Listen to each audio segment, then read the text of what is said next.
तो फर्स्ट में हम लोग क्या इसमें पढ़ लिया बेटे, फिनॉल में फर्स्ट में मोनोहाइड्रिक फिनॉल कंप्लीट कर लिया है। सेकेंड टाइप क्या है फिनॉल का, पॉलीहाइड्रिक फिनॉल। सेकेंड टाइप क्या है, पॉलीहाइड्रिक फिनॉल। पॉली मीन्स क्या हो गया, मेनी, एक से ज़्यादा OH ग्रुप, एक से ज़्यादा OH ग्रुप होगा तो उसको हम लोग क्या बोलेंगे, पॉलीहाइड्रिक फिनॉल। जैसे फॉर एग्जाम्पल ऑर्थो पर OH ग्रुप लगा दिए दो इसमें क्या देख रहे हैं, 2 OH ग्रुप लगा हुआ है। नेमिंग कैसे देंगे, अकॉर्डिंग टू NCERT बुक में क्या दिया, बेंजीन डैश 1, 2, डाइऑल,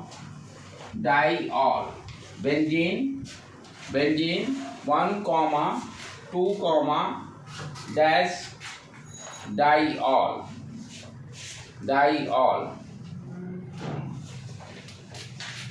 राइट बेटे। इसका कॉमन नेम क्या है, that is very also important, cat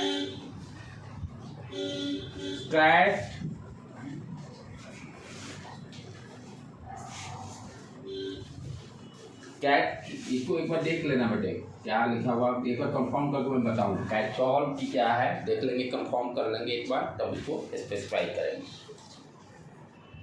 common name का।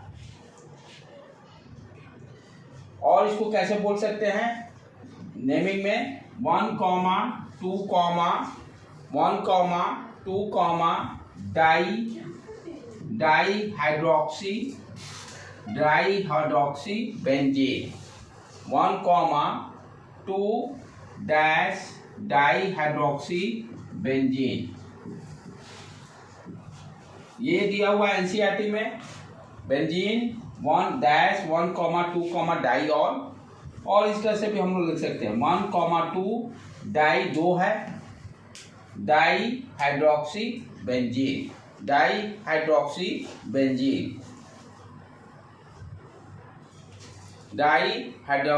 बेंजीन, राइट बेटे। सेकेंड, मेटा पोजीशन पर लगा के देखें, मेटा पोजीशन पर OH यहाँ पर लगा दिए, दूसरा यहाँ पर लगा दिए।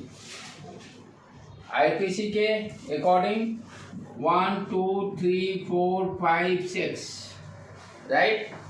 Benzene dash 1, 2, 3 dash diol. और कैसे इसको लिख सकते हैं, 1, 3 डाइहाइड्रोक्सी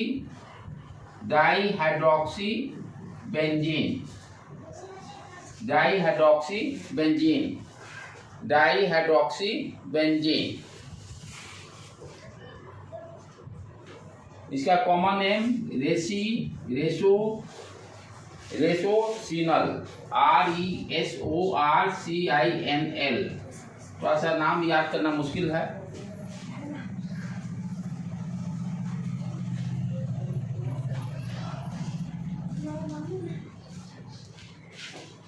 ठीक है बेटे, तो ये सेकेंड टाइप पीसी में हो गया। जब 2 OH ग्रुप हो गया, RESORCINAL,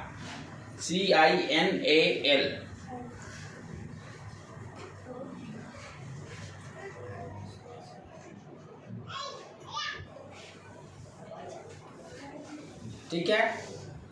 चले थर्ड, जब पारा पोजीशन पे रखेंगे तब क्या नेमिंग कैसे करेंगे हम लोग, पारा पोजीशन पर OH, राइट। 1, 2, 3, 4 क्या हो गया बेटे नाम, बेंजीन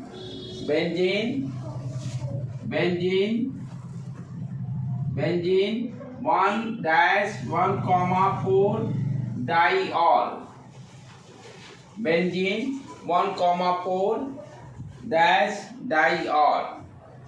दूसरे तरीके से और कैसे लिख सकते हैं, 1, 4 डाईहाइड्रोक्सी बेंजीन, डाईहाइड्रोक्सी बेंजीन।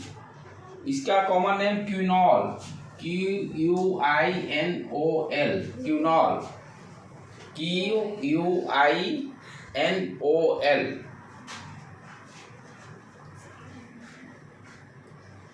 तो यहाँ पर तीनों में हम लोग क्या देखें, 2 OH ग्रुप लगा हुआ है, 2 OH ग्रुप लगा हुआ है पहले से भी। और इसका ये भी इस तरह से भी हम लोग बोल सकते थे मेटा, जैसे ऑटो,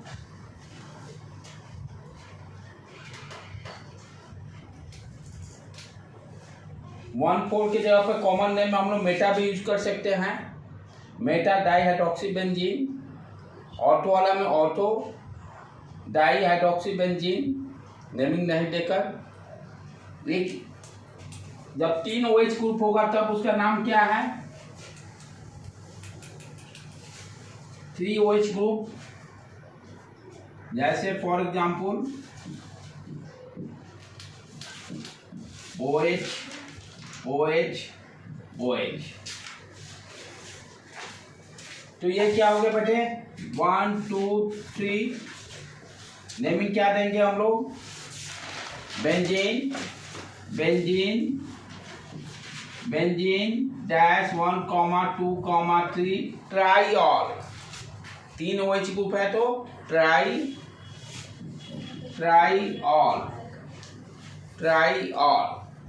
उसी तरह से और क्या लिख सकते हैं, 1, 2, 3 ट्राईहाइड्रोक्सी बेंजीन, 1, 2, 3 ट्राईहाइड्रोक्सी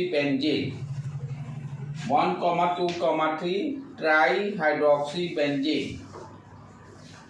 और कॉमन नेम पायरोगैलोल, GALLAL,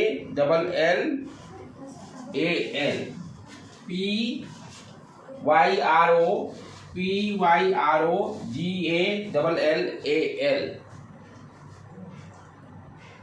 पायरोगैलोल। नाम थोड़ा सा कॉमन नेम बहुत उठपटा है, बहुत मुश्किल, मेरे से तो याद ही नहीं होगा।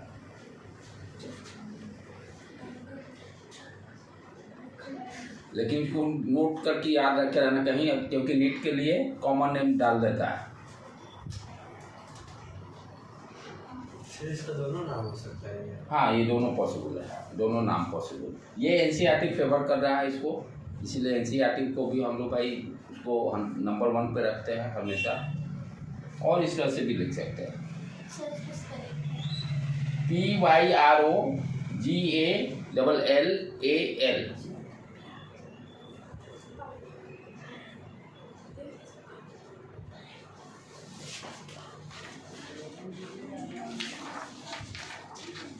तो इस तरह से हम लोग फिनॉल वाला का नेमिंग ऑलमोस्ट कंप्लीट कर लिए।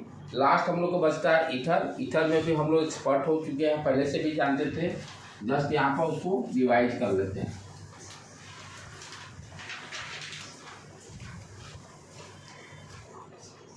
नेक्स्ट अपना क्या है, ईथर। बहुत खतरनाक चीज है, चोर डाकू सब के लिए तो नंबर 1 चीज है, चाहे डॉक्टर के लिए। डॉक्टर सब पहले, मुझे याद है कि बचपन में मेरा हाथ टूट गया था तो पहले ईथर सुंघाता था डॉक्टर। अब ना इंजेक्शन सब बहुत सारा आ गया, पहले नहीं था वो दूसरा का। और वो जो देता है, जो पेशेंट को उस समय तो जो समझो स्थिति रहता है वही जानता है, जल्दी बेहोशी नहीं होता। आपको लगेगा कि सांस बंद हो गया, इस तरह से वो रुमाल में लेके आपके नाक पे रख दिया।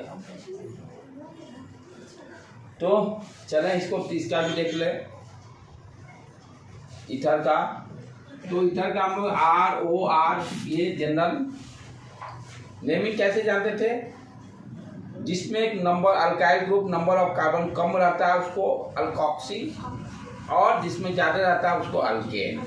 ध्यान क्या देना है, R और R में जिसमें नंबर ऑफ कार्बन कम होगा अल्काइल ग्रुप में, जैसे मान लो ये ले लो CH3O, टेंशन क्यों लेने का, दे ही देने का, काम खत्म।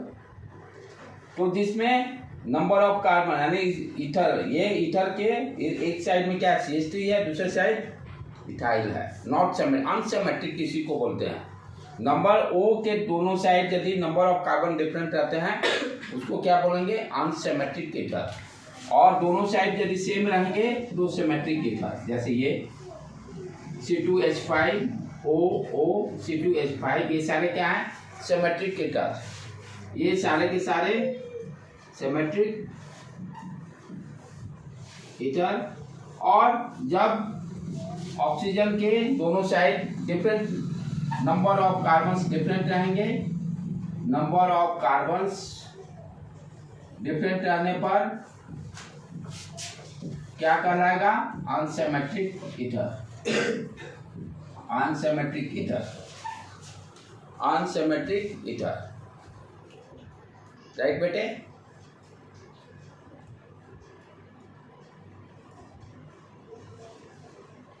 नेमिंग कैसे करेंगे इसका, नंबर ऑफ कार्बन्स कम होगा जिस साइड, जैसे यहाँ पर CH3 एक साइड है, दूसरे साइड CH3 इथाइल है। Number of carbon left hand side कम है, जो नंबर ऑफ कार्बन कम रहेगा उसको बोलेंगे ऑक्सी। जैसे मिथॉक्सी, ये क्या इसका नाम हो जाएगा, मिथॉक्सी, मिथॉक्सी इथेन। तो जनरल नेम क्या हो गया यहाँ पर ध्यान दें, alkoxy, alkoxy, alkoxy alkane, alkoxy alkane. Alkoxy, oxy किससे जुड़ा, जिस साइड नंबर ऑफ कार्बन कम रहेगा उसको ऑक्सी से जोड़ेंगे, और जिधर नंबर ऑफ कार्बन ज्यादा रहेगा उसको अल्केन से। तो ये जैसे इसका नाम मिथॉक्सी इथेन, मिथॉक्सी इथेन। तो मिथॉक्सी इथेन जहाँ सेम रहेगा उसको किसी का ले लीजिए, कोई दिक्कत नहीं। जैसे इसका नेमिंग देखें, मिथॉक्सी मीथेन, इसका नाम देखें ethoxy ethane, ethoxy ethane. Common name इसका कैसे बोलते हैं, dimethyl, dimethyl ether. Common name dimethyl ether. इसका common name diethyl ether. इसका कॉमन नेम कैसे लिखेंगे, इसका कॉमन नेम अपना जो है जब डिफरेंट रहने पर जैसे है यहाँ पर alphabet, ethyl methyl ether, ethyl methyl ether. ये पहले आ गया क्योंकि ये पहले है अल्फाबेट में।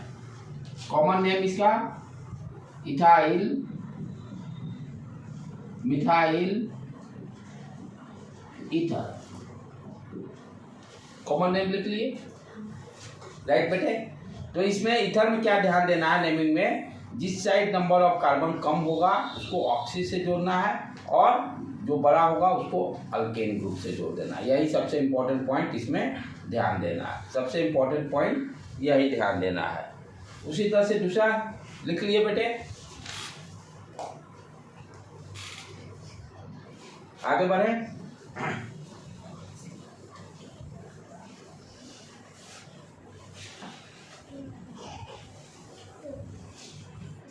अब जैसे और एग्जांपल देख लो, रिंग वाला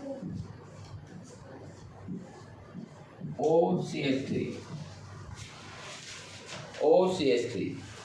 इधर नंबर ऑफ कार्बन 6 है, C6H5, इधर 1 है, ये क्या नाम हो जाएगा, methoxy, methoxy benzene, methoxy benzene, methoxy benzene, methoxy benzene. इधर नंबर ऑफ कार्बन 1 है, इधर 6 है, 1 है तो उसको मिथॉक्सी ऑक्सी लगा देंगे, और दूसरा वाला को अल्केन जैसा बेंजीन हो जाएगा।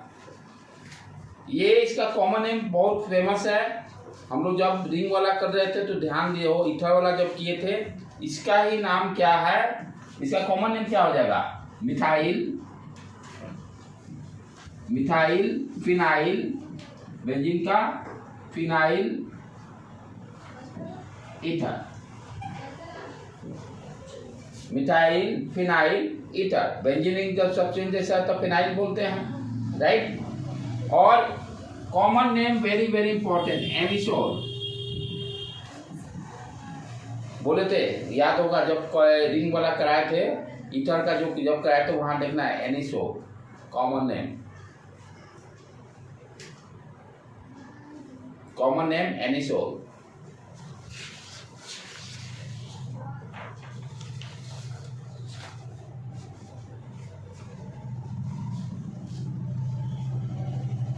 ठीक है बेटे। उसी तरह से ईथर में ही हम लोग जब साइक्लिक पढ़े थे तो याद होगा इपॉक्सी बात किए थे। इपॉक्सी आईपीएससी नेम में भी सबसे नीचे था, आपका ऑर्डर में भी डिफरेंट फंक्शनल ग्रुप में सबसे नीचे इपॉक्सी ही था। तो यहाँ जैसे CH2OO हाइड्रोजन देख लेना बेटे, 2 2 4 2 2 4 बैलेंस है। तो ये क्या होगा, इसका नाम इपॉक्सी इथेन, 2 है epoxy ethane, epoxy ethane, epoxy ethane, epoxy ethane, right, epoxy ethane.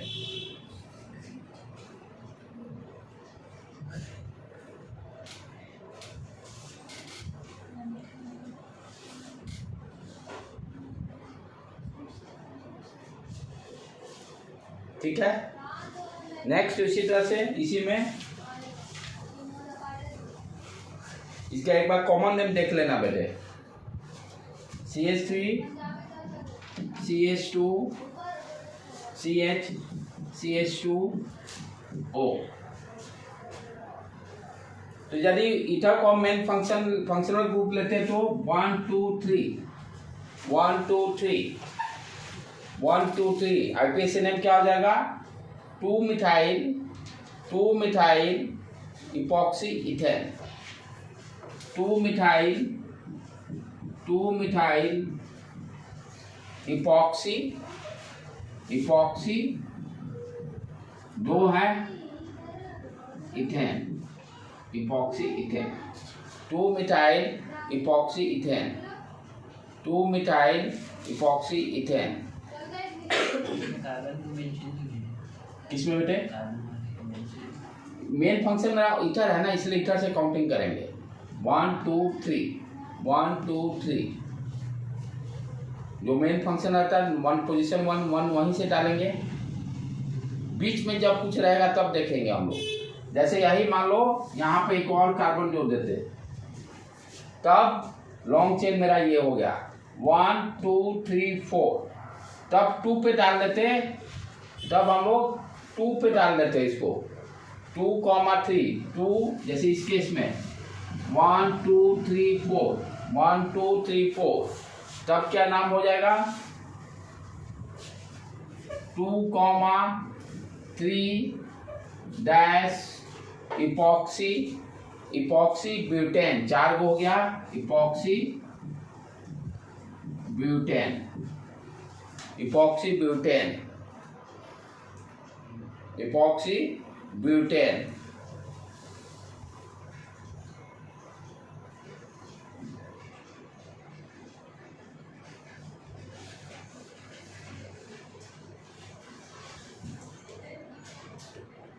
ठीक है बेटे। इसका एक बार कॉमन नेम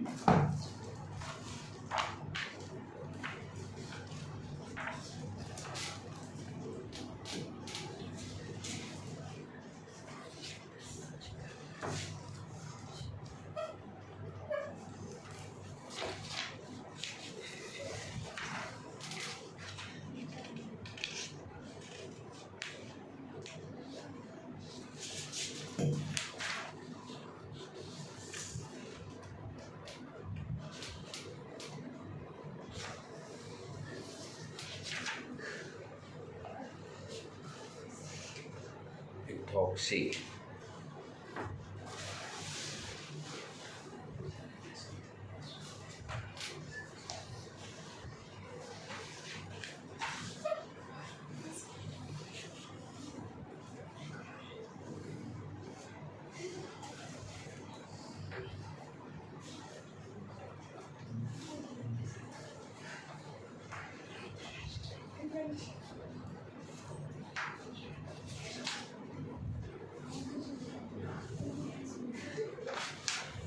इसका एक बार चेक कर लेना होगा, एनसीईआरटी में तो नहीं दिया है। जैसे पहला वाला क्या था अपना CH2OO ऑक्सीरेन, ये खाली देख लेना होगा एक्स है कि आर है, आपको खाली कंफर्म नहीं हो रहा है, बाकी नेमिंग तो यही है। ये एक्स और आर में खाली कंफ्यूजन है मेरे को कॉमन नेम में, राइट, कि ऑक्सीरेन है कि ऑरिरेन। ऑक्सीरेन ही होगा, ऑक्सीरेन ही होगा, सिर्फ एक बार कंफर्म हो लेना, सिर्फ कंफर्म हो लेना होगा, ऑक्सीरेन ही होना चाहिए। 99% ऑक्सीरेन ही होना चाहिए। कॉमन नेम इसका ऑक्सीरेन। अब जैसे दूसरा वाला जो एग्जांपल था, जैसे CH3CH CH2OO, राइट। तो यहाँ पर जैसे 1 2 3 2 methyl oxirane, 2 methyl oxirane, 2 methyl common name oxirane, right बेटे। तो इस तरह से हम लोग का ईथर कंप्लीट हो गया। ईथर में बेसिक चीज क्या देखे, सिमेट्रिक ईथर और अनसिमेट्रिक ईथर, ठीक है। नेमिंग में ध्यान क्या देना है, आईपीसी नेम में नंबर ऑफ कार्बन्स जिधर कम रहेगा उसको ऑक्सी से, अल्कोक्सी से, और जिधर नंबर ऑफ कार्बन्स ज़्यादा रहेंगे उसको अल्केन से। सिमेट्रिक में नो प्रॉब्लम, अनसिमेट्रिक में ये ध्यान देना है, राइट। दूसरा हम लोग फिर देखें साइक्लिक में इपॉक्सी, इथेन, इपॉक्सी आपका इथेन का कॉन्सेप्ट है आईपीसी नेम में, उसको ध्यान रखना है। बाकी तीनों का हम लोग ऑलमोस्ट सारा नेमिंग और इंट्रोडक्शन स्लाइटली हम लोग कंप्लीट कर चुके हैं। जस्ट एक थोड़ा सा हम लोग प्रिपरेशन जो कि पढ़े हुए हैं जस्ट उसको खाली रिवाइज करेंगे, ऑलरेडी किया हुआ है, जस्ट उसको रिविजन करते हैं। एक प्रिपरेशन स्टार्ट करते हैं अल्कोहल से हम लोग। अब सारा पहले अल्कोहल कंप्लीट करेंगे, इसका प्रिपरेशन, देन केमिकल प्रॉपर्टी, ये फिनिश होने के बाद फिनॉल, देन ईथर, राइट। तो फर्स्ट अपना जो है प्रिपरेशन ऑफ अल्कोहल, जो कि अल्काइल हैलाइड का ऑलरेडी कर चुके हैं, जस्ट उसको यहाँ पर रिवाइज कर रहे हैं। Preparation of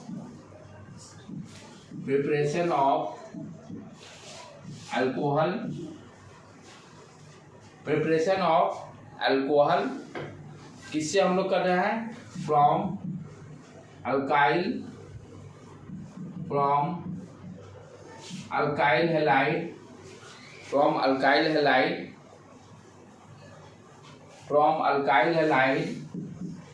in presence of strong base, या दिखा रहा है in presence of a strong base KOH या NOH या AgOH, ये सारे के प्रेजेंस में कौन सा रिएक्शन मैकेनिज्म कुछ याद आ रहा है, SN2 न्यूक्लियोफिलिक सब्स्टिट्यूशन। इसमें क्या होता था, ट्रांजिशन फेज, जो ट्रांजिशन स्टेट जो बनता था, एक तरफ से OH ग्रुप X हटेगा, दूसरे साइड से OH ग्रुप जुटेगा। SN2 रिएक्शन मैकेनिज्म में हम लोग क्या देखे थे कि वहां पर कि दो यानी RH पे भी डिपेंड करता था और KOH पे भी डिपेंड करता था। सिंगल स्टेप में ही हमें प्रोडक्ट मिलता था, यहाँ पर कोई कार्बोकैटायन का फॉर्मेशन नहीं होता था, राइट। इसमें क्या होता था, एक साइड से X टूट रहा है, दूसरे साइड से OH जुड़ रहा है, न्यूक्लियोफिलिक सब्स्टिट्यूशन हो रहा है, राइट। न्यूक्लियोफिलिक सब्स्टिट्यूशन हो रहा है, तो ये क्या मुझे मिलता था यहाँ पर ROH प्लस KBr। तो इस प्रिपरेशन में क्या देख रहे हैं, preparation of alcohol from alkyl halide, किसके प्रेजेंस में, in presence of a strong base. यहाँ पर ध्यान देने की बात है, SN1 में हम लोग वीक बेस लिए थे और यहाँ पे स्ट्रॉन्ग बेस ले रहे हैं SN2 में। वहाँ वीक बेस इसलिए कंसीडर किए थे कि स्ट्रॉन्ग बेस लेते तो कार्बोकैटायन का फॉर्मेशन नहीं होता, इसीलिए वहाँ पर हम लोग H2O कंसीडर किए थे SN1 में, सो डैट कि OH डायरेक्टली अटैक नहीं करके पहले कार्बोकैटायन का फॉर्मेशन करे, राइट। और यहाँ पर हम लोग स्ट्रॉन्ग बेस ले रहे हैं, हम लोग वेट नहीं करने रहे, एक्स को निकलने का मौका ही नहीं दे रहा है। तुम भाई रुको, हम डायरेक्ट फर्स्ट टाइम में अटैक कर रहा है यहाँ पर, इसीलिए स्ट्रॉन्ग बेस ले रहे हैं। और SN1 में हम लोग वीक बेस कंसिडर किए थे, राइट। तो इसमें किस तरह का हो रहा है, सब्स्टिट्यूशन, न्यूक्लियोफिलिक सब्स्टिट्यूशन हो रहा है, SN2 रिएक्शन मैकेनिज्म होगा। ध्यान देने की बात है कि इन्वर्सन बनेगा, पीछे से जुट रहा है ना RS, वहाँ पर RS की भी पॉसिबिलिटी थी जब कायरल कंपाउंड रहता था SN1 में। यहाँ पर जब कायरल कंपाउंड रहेगा तो सिर्फ क्या बनेगा, इन्वर्सन बनेगा। क्या बनेगा, सिर्फ इन्वर्सन बनेगा। जैसे फॉर एग्जाम्पल, तो इसमें क्या है, ये सब पॉइंट्स लिख लीजिएगा। SN2 रिएक्शन मैकेनिज्म हो रहा है,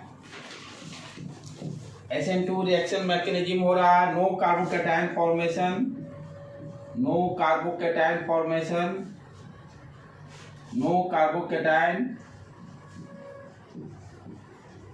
फॉर्मेशन। अच्छा, SN1 SN2 किस टाइप का रिएक्शन था, एक्सोथर्मिक।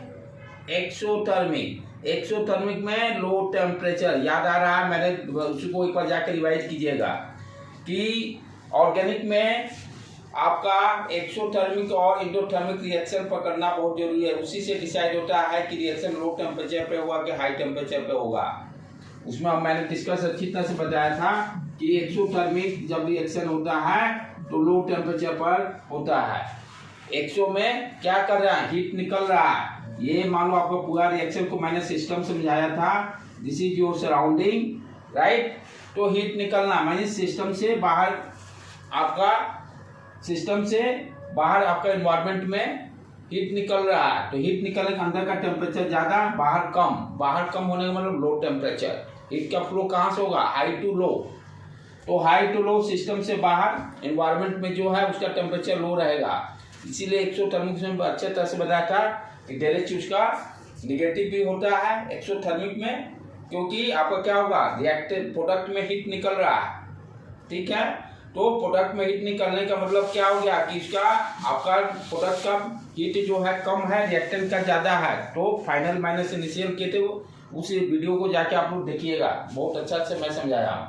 और this is very very important for organic chemistry, क्योंकि एक ही रिएक्शन उसमें मैं समझाया था कि रिएक्टेंट और रिएजेंट यदि दोनों सेम है, सिर्फ टेम्परेचर डिफरेंस के कारण सेम रिएक्टेंट सेम रिएजेंट आपका एक्सोथर्मिक इंडोथर्मिक रिएक्शन होने के कारण टेम्परेचर डिफरेंस के कारण प्रोडक्ट डिफरेंट मिलते थे। एलिमिनेशन रिएक्शन में हम लोग देखे थे, एलिमिनेशन रिएक्शन जो था वो उसमें हम लोग क्या देखे थे, इंडोथर्मिक रिएक्शन है, वो सारा पढ़ा हुआ, उसको जाके रिवाइज कीजिएगा। खुद मैं भी रिवाइज किया हूँ, मैं भी भूल गया था तो उसको देख के फिर अपना ही वीडियो को रिवाइज किया।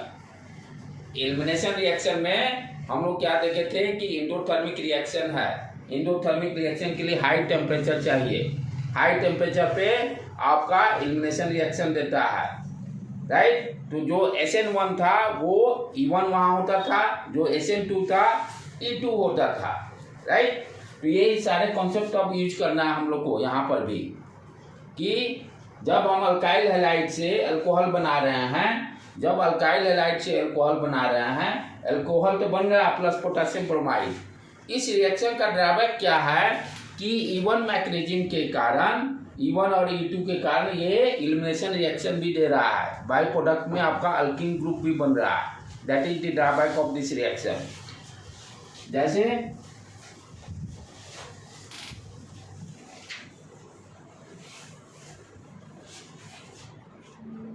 कोई भी ले लो एग्जाम्पल C2H5Br, सोडियम हाइड्रोक्साइड या पोटेशियम हाइड्रोक्साइड, कोई भी स्ट्रॉन्ग बेस कंसीडर कर लो बेटे, ठीक है। इसके प्रेजेंस में मेरा बना क्या, SN2 मैकेनिज्म को यूज करके C2H5OH plus sodium bromide plus sodium bromide plus sodium bromide, ठीक है। ध्यान देने के बाद क्या क्या है सारे जाके प्लीज काइंडली उसको जरूर देखिएगा, तभी ये समझ में आएगा। हम लोग क्या देखे थे, SN1 SN2, SN1 is preferable for 3 degree alkyl halide, SN1 is preferable for 3 degree alkyl halide, then 2nd degree, then 1 degree। 1 degree के लिए SN1 नहीं होने के कारण ही SN2 को हम लोग सेलेक्ट किए थे। SN2 में उल्टा होता है। SN2 क्या है, 1 डिग्री के लिए प्रेफरेबल होता है, तब सेकेंड डिग्री थर्ड डिग्री तो ऑलमोस्ट होता ही नहीं है अल्काइल हैलाइड, राइट बेटे। फिर उसी तरह से E1 एलिमिनेशन और E2 पढ़े थे। E1 में फिर 3 डिग्री 2 डिग्री 1 डिग्री, सिर्फ यहीं पे एक डिफरेंस है, SN2 में ही सिर्फ डिफरेंस है, बाकी सारे में जो है प्रेफरेंस जो है, यहाँ भी 3 डिग्री 2 डिग्री 1 डिग्री देंगे, यहाँ भी 3 डिग्री 2 डिग्री 1 डिग्री देंगे, right. E1 is almost same as SN1। दोनों में डिफरेंस क्या था कि दोनों जगह कार्बोकैटायन का फॉर्मेशन दोनों जगह हो रहा था, दोनों जगह कार्बोकैटायन का फॉर्मेशन हो रहा है, सिर्फ डिफरेंस क्या है, ये लो टेम्परेचर पे हो रहा है, ये हाई टेम्परेचर पे हो रहा है, क्योंकि ये एक्सोथर्मिक रिएक्शन है, ये इंडोथर्मिक रिएक्शन है, दैट इज मेन डिफरेंस। उसी तरह से यहाँ भी SN2 जो है, SN2 is equal to E2, सिर्फ टेम्परेचर डिफरेंस के कारण आपका प्रोडक्ट यहाँ पर डिफरेंट आ रहा है। तो यहाँ पे जो पढ़ रहे हैं हम लोग अल्काइल हैलाइड से अल्कोहल जो बना रहे हैं, तो फॉर एग्जांपल मान लो कि इसी यही एग्जांपल लिए, ये क्या हो गया आपका 1 डिग्री हो गया, ठीक है। तो ये तो आपका SN2 के हिसाब से ये प्रोडक्ट देगा, SN1 के हिसाब से ये प्रोडक्ट देगा। यहाँ पर E2 के कारण आपका कम डबल बॉन्ड बनने का, एलिमिनेशन क्या होता था, एलिमिनेशन में हम लोग क्या देखे थे, आपका सैचुरेटेड से अनसैचुरेटेड कंपाउंड का फॉर्मेशन होता था, यही था ना, HBr निकल जाता था, डबल बॉन्ड का फॉर्मेशन होता था। एलिमिनेशन में क्या था, आपका सैचुरेटेड कंपाउंड से अनसैचुरेटेड कंपाउंड का फॉर्मेशन हो रहा था, राइट। तो वहां पर यदि अब यहाँ पर क्या है, ये 1 डिग्री है, तो यहाँ तो मुश्किल है, नहीं 2 डिग्री क्या रहता, 2 डिग्री रहता, तो 2 डिग्री SN2 तो देगा ही ये प्रोडक्ट अपना, प्लस E2 भी देता। इस रिएक्शन मैकेनिज्म में यदि इसी को थोड़ा सा चेंज कर दिया जाए, हम लोग यही ले लें CH3 2 डिग्री, CH3 बीच में Br दे दो, बीच में Br, सेकेंड डिग्री बन गया, ठीक है। सेकेंड डिग्री के लिए NOH के प्रेजेंस में एक्वस सॉल्यूशन, ये क्या दे देगा, secondary alcohol CH3 CHOH CH3। अच्छा, और स्लाइटली हाई टेम्परेचर पे क्या हो रहा है, यही सेम रिएक्टेंट आपका रिएजेंट भी सेम यूज कर रहा है, E2 मैकेनिज्म भी दे देगा। E2 मैकेनिज्म कहने का मतलब यहाँ से Br उड़ गया, एक जगह से H उड़ गया, ये दोनों इलिमिनेट होकर क्या बना देंगे, डबल बॉन्ड। तो इस रिएक्शन में जब हम प्रिपरेशन कर रहे हैं अल्काइल हैलाइड से अल्कोहल, तो ये एक बाई प्रोडक्ट मेरा एक्स्ट्रा बन रहा है, अल्कीन वाला बाई प्रोडक्ट मेरा एक्स्ट्रा बन रहा है, दैट इज द ड्रॉबैक। मुझे चाहिए अल्कोहल, लेकिन एक्स्ट्रा में मिल रहा है, अल्कीन भी मिल रहा है। दूसरा चीज ध्यान देने के बाद क्या है, यदि ये 3 डिग्री ले लेते हैं alkyl halide, 3 degree alkyl halide ले लेंगे, तब देखो क्या हाल होगा। 3 डिग्री में तो हमको तो अल्कोहल मिलेगा नहीं, क्योंकि SN2 मैकेनिज्म यूज हो रहा है, SN2 mechanism not preferable for 3 degree. Maximum product क्या मिलेगा, अल्कीन वाला मिल जाएगा E2 एलिमिनेशन के कारण, क्योंकि E2 में 3 डिग्री प्रेफरेबल। तो यदि यहाँ पर हम 3 डिग्री अल्काइल हैलाइड कंसीडर करते हैं, ये सारे यही सब ध्यान देना है, क्वेश्चंस पूछेंगे। 3 डिग्री अल्काइल हैलाइड यदि कंसीडर करते हैं, तब क्या होगा, मैक्सिमम प्रोडक्ट मेरा क्या बनेगा, अल्कीन। अल्कोहल तो बनेगा ही नहीं, अल्कोहल बनने की कोई चांसेस नहीं है। यदि आपको इस तरह से यही सेम क्वेश्चन दे दे, CH3 CBr CH3 ये क्या हो गया, 3 डिग्री अल्काइल अल्कोहल, ठीक है। 3 degree alkyl alcohol SN2 mechanism देगा ही नहीं, SN2 मैकेनिज्म देगा ही नहीं। तो यहाँ पर यदि सोडियम हाइड्रोक्साइड यूज कर रहे हैं, तो मुझे तो अल्कोहल तो मिलेगा ही नहीं, इससे अल्कोहल मिलने की कोई चांसेस नहीं। SN1 तो होगा नहीं, SN2 भी नहीं होगा, ठीक है, क्योंकि यहाँ पर हम लोग SN2 मैकेनिज्म के यूज कर रहे हैं। यहाँ पर आपका जो है दोनों पर डिपेंड कर रहा है, क्योंकि आपने बेस क्या कंसीडर किया, स्ट्रॉन्ग। यदि वीक बेस कंसीडर करते तब ना आपका SN1 होता, लेकिन बेस आपने कंसीडर किया स्ट्रॉन्ग। स्ट्रॉन्ग बेस के कारण यदि 3 डिग्री अल्काइल हैलाइड लेते हैं, अल्कोहल तो मिलने की कोई चांसेस ही नहीं है। तो मिलेगा क्या, अल्कीन ग्रुप E2 मैकेनिज्म हो जाएगा। E2 में क्या है, 3 डिग्री पर प्रेबोल, तो यहाँ से एक Br हटा और किसी एक जगह से H हट जाएगा, किसी एक जगह से H हट जाएगा, राइट। तो अपना प्रोडक्ट क्या बन जाएगा तब, CH2 डबल बॉन्ड CH3 इस तरह से। तो इसमें हम लोग क्या देख रहे हैं कि अल्काइल हैलाइड से जब अल्कोहल का प्रिपरेशन कर रहे हैं तो इसमें बाई प्रोडक्ट में अल्कीन भी मिल रहा है अल्कोहल के साथ। तो ये रिएक्शन इसी तरह से घुमा के दे देगा, टर्सरी दे देगा, दोनों दे देगा। आपसे पूछेगा which one is the major product, तो अल्कीन बनेगा, अल्कोहल मिलने की कोई चांसेस ही नहीं है।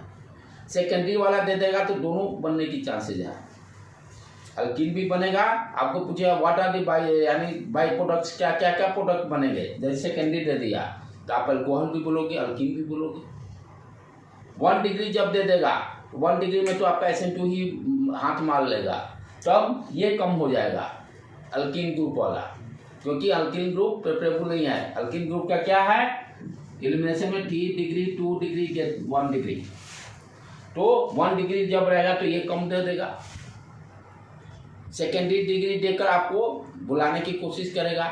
तो यहाँ पर फर्स्ट जो प्रिपरेशन हम लोग देख रहे हैं अल्काइल हैलाइड से अपना अल्कोहल का, जिसमें ड्रॉबैक क्या देख रहे हैं कि प्रोडक्ट के साथ एक्स्ट्रा मुझे अल्कीन बनने की भी चांसेस हैं। रिएक्शन मैकेनिज्म भी कुछ समझना जरूरी है कि भाई ये किस तरह का रिएक्शन मैकेनिज्म, ये सब ऑलरेडी पढ़े हुए हैं। SN2 दे रहा है, फिर E1 E2। तो ये मेरे हिसाब से आप लोग हमेशा कोशिश कीजिए जब भी ऑर्गेनिक केमिस्ट्री पढ़ रहे हैं every day half an hour reaction mechanism रोज पढ़िए। पढ़ना क्या है, वही सब्स्टिट्यूशन SN1 SN2, फिर आपका आ गया addition reaction, substitution reaction, addition reaction हो गया, एलिमिनेशन रिएक्शन हो गया। ये एवरी डे आधा घंटा उस पर जरूर टाइम दीजिए, तब उसके बाद देखिए ऑर्गेनिक केमिस्ट्री का कैसे मजा आ रहा है। इसको जब भी 2-3 घंटा यदि केमिस्ट्री पढ़ रहे हैं तो half an hour reaction mechanism पर टाइम देना है। आज SN1 पढ़ लिए तो कल SN2 पढ़ लिए, फिर पढ़ा हुआ तब भी रीडिंग डालना है। ये नहीं देखना कि मुझे आता है, उसको रिवाइज करना इसलिए जरूरी कि कोई पॉइंट्स मेरा छूट तो नहीं रहा है, इस पॉइंट ऑफ व्यू से रिविजन करना है। ठीक है, कितना भी मालूम रहे लेकिन आधा घंटा का टाइम इस पर डेफिनेटली आप लोग दीजिए।